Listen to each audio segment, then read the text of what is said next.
Bonjour à Bonjour. tous. Tout d'abord, veuillez nous excuser de ce petit retard. On a un changement de salle très rapide à faire entre la séance de midi et demi et celle de midi, ce qui du coup techniquement prend quelques petites minutes, d'où notre retard.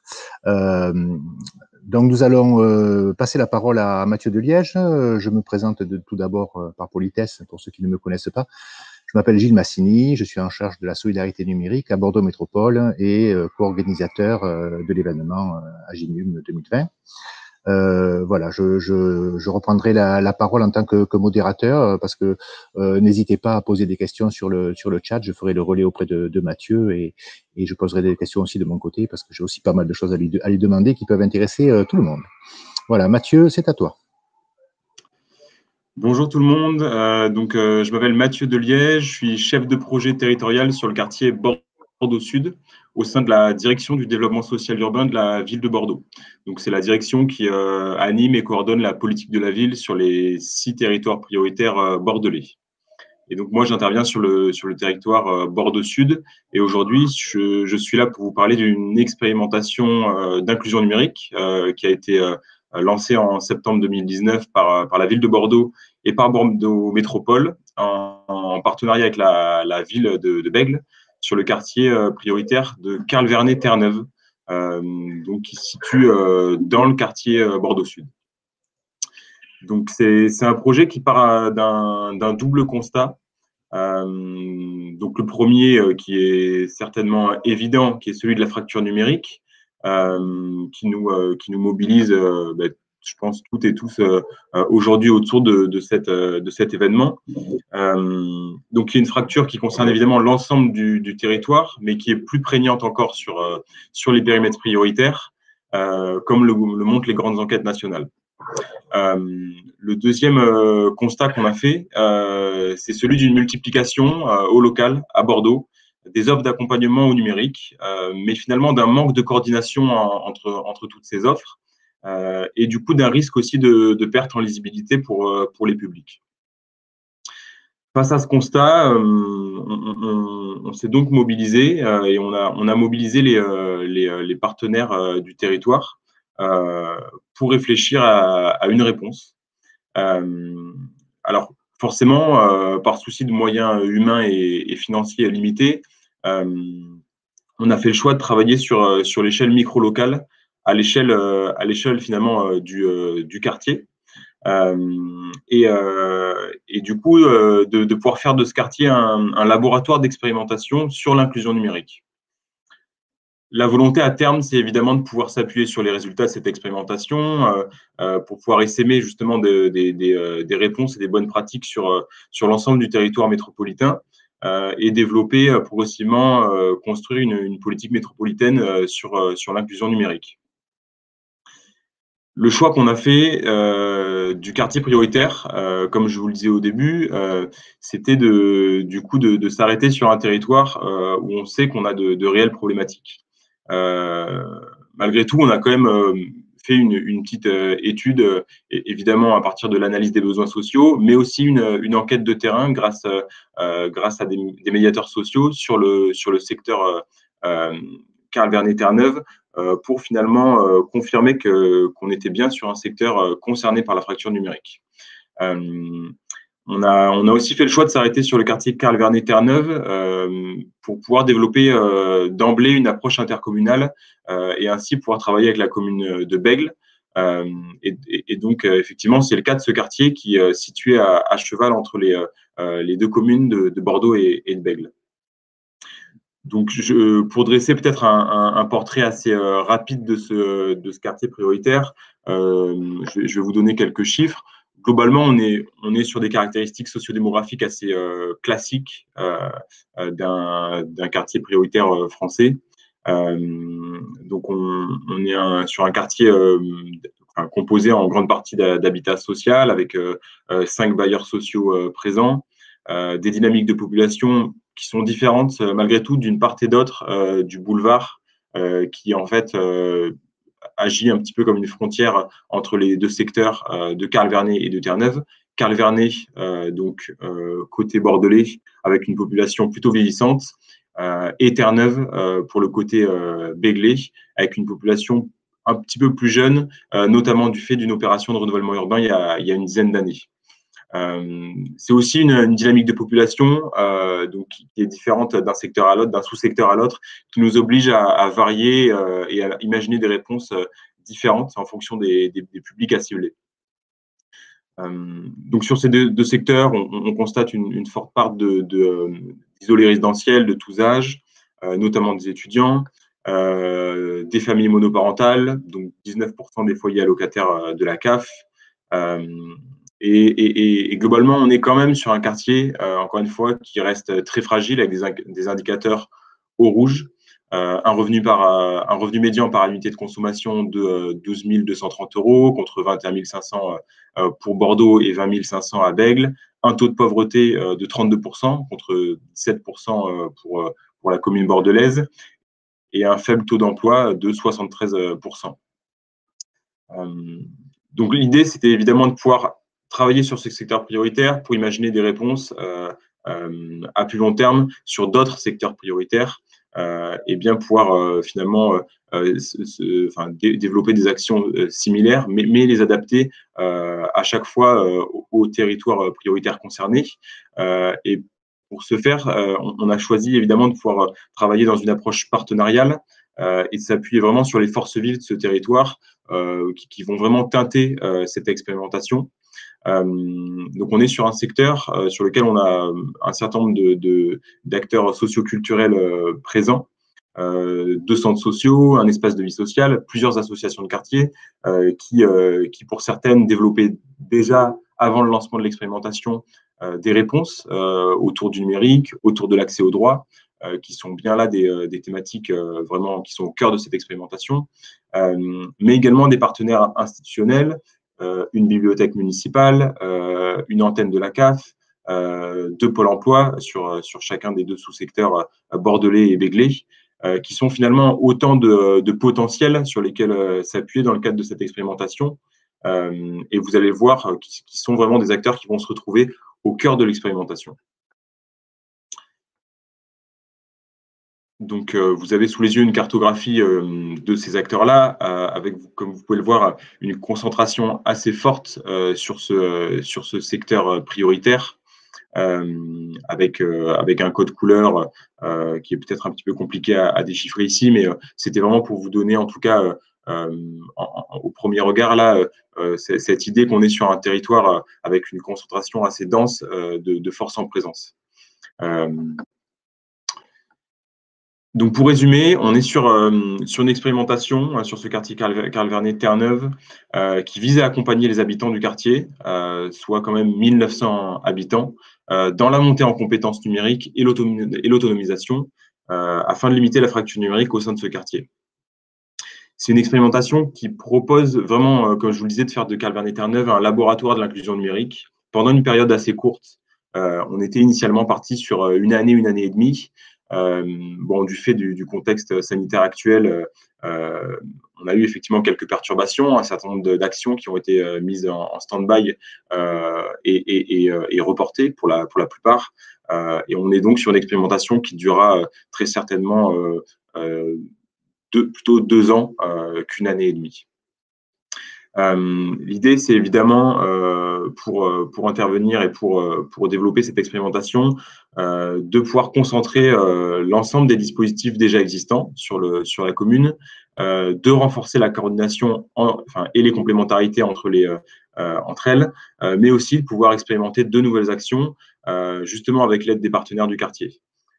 Vraiment, le souhait et ce qu'on a posé comme un postulat avec les partenaires, c'était qu'on était dans une expérimentation et ce qui nous laissait la possibilité de tester des choses, de tâtonner, de parfois voir des actions, on l'espère, réussir, mais parfois aussi de subir quelques échecs. C'est un petit peu le principe de l'expérimentation, mais en tout cas de se laisser vraiment ces marges de manœuvre-là. Pour entrer maintenant sur les objectifs opérationnels de cette expérimentation et illustrés aussi par quelques actions qui ont été proposées et validées avec les partenaires, on va donc avoir pour premier objectif l'accompagnement et la formation au numérique des habitants et des professionnels. Sur cet objectif-là, on a déjà pu augmenter le nombre de permanences numériques sur le quartier, en s'appuyant là encore sur les partenaires présents, qui pour certains proposaient déjà des offres d'accompagnement, mais en essayant en tout cas de les accompagner dans la structuration de cette offre-là, et aussi de jouer sur les complémentarités entre les acteurs. On a aussi pu mettre en place des permanences spécialisées, donc en lien avec sur les démarches d'accès au droit CAF, donc en lien évidemment avec la CAF de la Gironde, dans les centres sociaux du quartier et dans l'espace de vie sociale, dans les centres sociaux et espaces de vie sociale du quartier. Là aussi, l'idée de s'appuyer sur ces acteurs, c'est évidemment de pouvoir s'appuyer sur des acteurs bien ancrés sur le territoire, qui captent beaucoup de publics qui vont, pour certains, être en fragilité avec le numérique, et pouvoir s'appuyer justement sur ces structures, sur leurs compétences, pour mobiliser et proposer des offres adaptées, en tout cas, à ces publics-là. On a également pu mettre en place, dans le courant de l'été, et là encore, sur cette rentrée scolaire, des permanences numériques en pied d'immeuble, avec l'association Destination Multimédia, qui intervient grâce à un outil plutôt innovant, qui est un camping-car numérique, donc tout aménagé, qui permet aux personnes de pouvoir tout simplement venir réaliser leur démarche d'accès au droit et être accompagnées sur différents supports numériques vers l'autonomisation. En termes d'actions projetées maintenant, toujours sur ce premier objectif, on va travailler et lancer à la rentrée un guide des ressources numériques du quartier, donc qui est un outil qu'on veut plutôt simple et facile d'accès, à destination des habitants, mais aussi des professionnels, pour pouvoir mieux se repérer finalement dans cette offre numérique sur le quartier. On projette également d'organiser des formations communes à destination des différents professionnels du quartier, quel que soit leur secteur d'intervention, socioculturel, bailleurs sociaux et institutions, de manière aussi à ce que finalement les professionnels montent en compétences, s'autonomisent sur les outils numériques et soient eux-mêmes par la suite en position puissent parfois être en position de médiation, de relais sur ces usages numériques. L'idée, c'est aussi de créer de la cohésion au sein d'un micro-quartier entre les professionnels, de leur permettre d'être formés ensemble, de se croiser et donc de pouvoir mieux se connaître. Enfin, on projette également de constituer un groupe d'usagers, d'habitants usagers qui seraient ambassadeurs de l'expérimentation. Là encore, on travaille avec un partenaire qui est le groupement d'intérêt public Bordeaux Métropole Médiation, qui intervient pour la médiation sur le quartier et qui aura pour mission d'accompagner ce groupe d'habitants usagers. Le deuxième objectif, c'est l'équipement et l'accès matériel au numérique. Là encore, on est sur un programme qui a été un petit peu bouleversé du fait du confinement, mais le confinement a aussi permis finalement d'expérimenter et nous a obligés par la force, nous a obligés à nous réorganiser et à imaginer des solutions qu'on n'avait pas forcément anticipées. On a travaillé notamment avec Emmaüs Connect et le groupement d'intérêt public Réussite éducative de Bordeaux pour pouvoir doter certaines familles et certains enfants en matériel informatique dans le cadre de la continuité éducative. Là encore, c'est une action qui a plutôt bien fonctionné et qu'on voudrait, dans les mois à venir, pouvoir élargir sur l'ensemble du territoire. Et aussi continuer à construire sur le territoire Carleverne-Terre-Neuve de manière à pouvoir doter les personnes et les familles qui ne sont pas équipées et dont les ressources sont très faibles de matériel et de connexion informatique, et continuer à travailler pour les personnes qui ont peut-être un petit peu plus de ressources sur une offre commerciale avec des tarifs quand même très bas. On travaille du coup là-dessus avec Ecomicro, qui est un partenaire historique de la ville et de la métropole. Le troisième objectif opérationnel, c'est la sensibilisation et la prévention face aux risques du numérique qui sont nombreux. Là encore, pendant le confinement, en partant du constat que certaines familles n'étaient pas dotées d'équipements ni d'imprimantes et ne pouvaient donc pas, par exemple, imprimer de jeux ou d'activités pour les enfants, on a distribué plus de 500 livrets papier, s'amuser à la maison, dans les résidences du quartier, justement pour proposer une alternative aux écrans. Et ça fait partie des enjeux qu'on a pu identifier avec les partenaires, et notamment les partenaires scolaires, que le travail autour d'alternatives aux écrans, puisqu'on le sait, la consommation et la surexposition aux écrans représentent aujourd'hui un réel risque pour les enfants, et notamment pour les plus jeunes. Et donc, on projette effectivement de travailler notamment avec les établissements scolaires à partir de la rentrée dans les mois à venir sur un défi qui s'appelle 10 jours sans écran, qui a été expérimenté déjà ailleurs sur la commune de Bordeaux et qui consiste à justement mobiliser les enseignants des établissements et les familles autour de cette alternative aux écrans en imaginant d'autres solutions, d'autres pistes, et finalement, dans son quotidien, pouvoir se passer ponctuellement d'écran. Voilà un petit peu pour les différents objectifs de cette expérimentation. Merci Mathieu de cette présentation très, très complète du sujet. J'ai une petite question sur le pourquoi, en fait, de cette expérimentation. Comment se fait-il qu'on fasse une expérimentation de ce type-là, en fait, et pour en faire quoi? Et peut-être, quand on fait une expérimentation, c'est bien qu'on se pose une question au départ. Donc, quelle est la question vraiment que vous vous êtes posée pour lancer cette expérimentation, sur lesquelles vous n'aviez pas de réponse? Alors, le contexte qui nous a mobilisés autour du lancement de l'expérimentation, c'est le contexte quand même de la dématérialisation des services publics, avec un objectif tout dématérialisé en 2022. Et le risque, du coup, pour les personnes en fragilité avec le numérique et ayant besoin de pouvoir accéder à des démarches d'accès au droit, d'être encore plus fragilisées avec cette dématérialisation totale. C'est avant tout ça qui nous a fait prendre conscience qu'il y avait un besoin urgent à coordonner et développer une multitude de réponses autour de l'inclusion numérique sur les territoires. Concernant l'expérimentation, ce qu'on a souhaité, c'est justement de pouvoir travailler sur une période assez courte et ne pas perdre trop de temps vis-à-vis de cette deadline annoncée en 2022 pour pouvoir, encore une fois, tester des solutions d'accompagnement, des solutions d'accès matériel et des formations, des sensibilisations au usage du numérique pour pouvoir les évaluer et les intégrer à l'issue de l'expérimentation au sein d'une politique publique municipale métropolitaine. Ok, d'accord, je comprends un peu mieux le pourquoi du comment.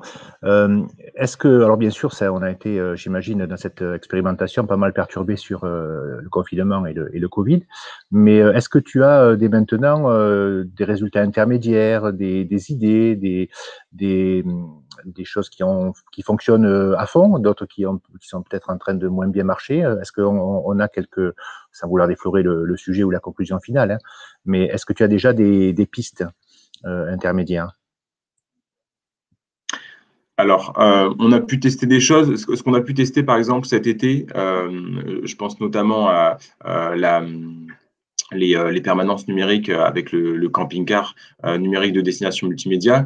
On constate que finalement, les résultats varient d'une résidence à l'autre. Le choix qu'on avait fait, c'est de pouvoir finalement ancrer ces permanences dans le temps, donc sur plusieurs mois, avec une présence hebdomadaire.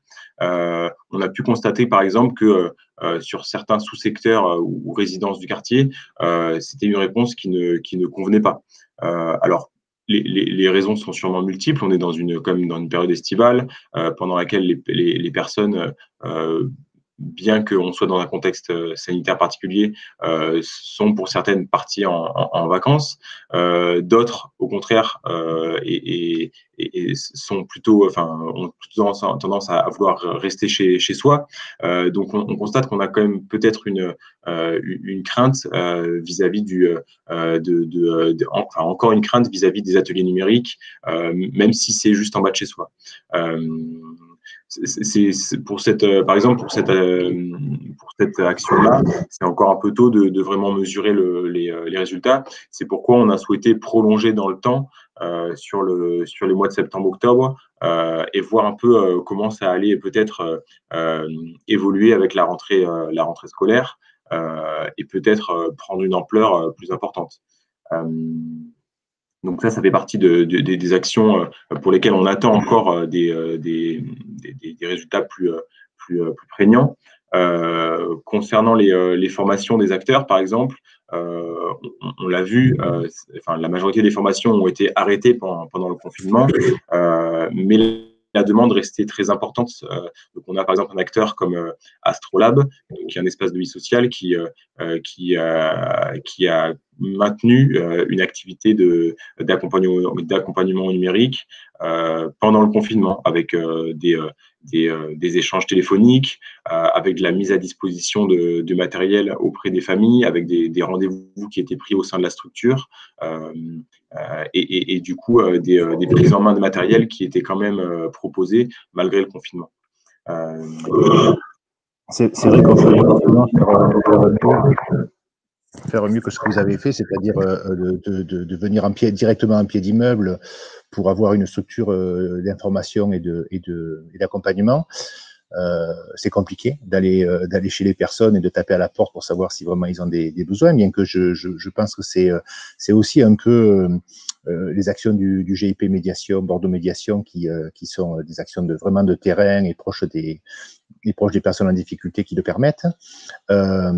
Mais du coup, se pose la question, on est sur des chiffres entre 20 et 40% de personnes qu'on sait être en difficulté. Alors, c'est des chiffres macro, mais c'est des chiffres qui tournent quand même pas mal.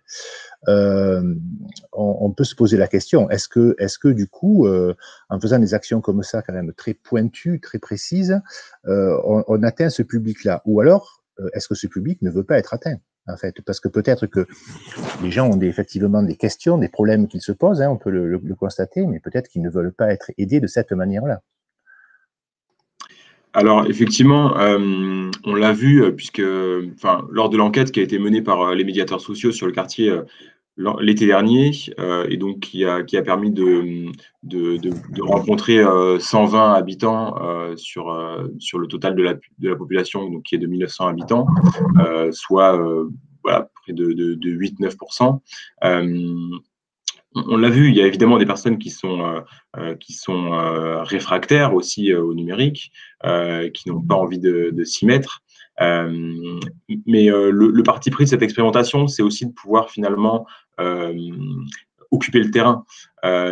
C'est aussi de cette manière-là qu'on veut travailler, avec une présence renforcée au plus près des usagers, des habitants du quartier, des habitudes qui se créent aussi en mobilisant l'écosystème associatif autour de cette question de l'inclusion numérique.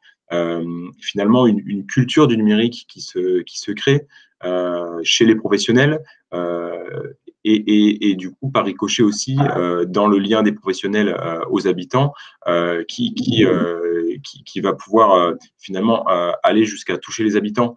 Alors, c'est quelque chose qui est encore pas vraiment mesurable, mais l'idée de travailler vraiment à la mobilisation de l'écosystème autour du numérique, c'est bien ça, c'est de créer des habitudes, créer des échanges autour du numérique, permettre du coup à ces sujets-là de revenir régulièrement dans les échanges, aussi de mobiliser par exemple des acteurs comme encore une fois les médiateurs sociaux ou des associations comme Destination Multimédia, qui sont des acteurs qui sont vraiment au pied des bâtiments.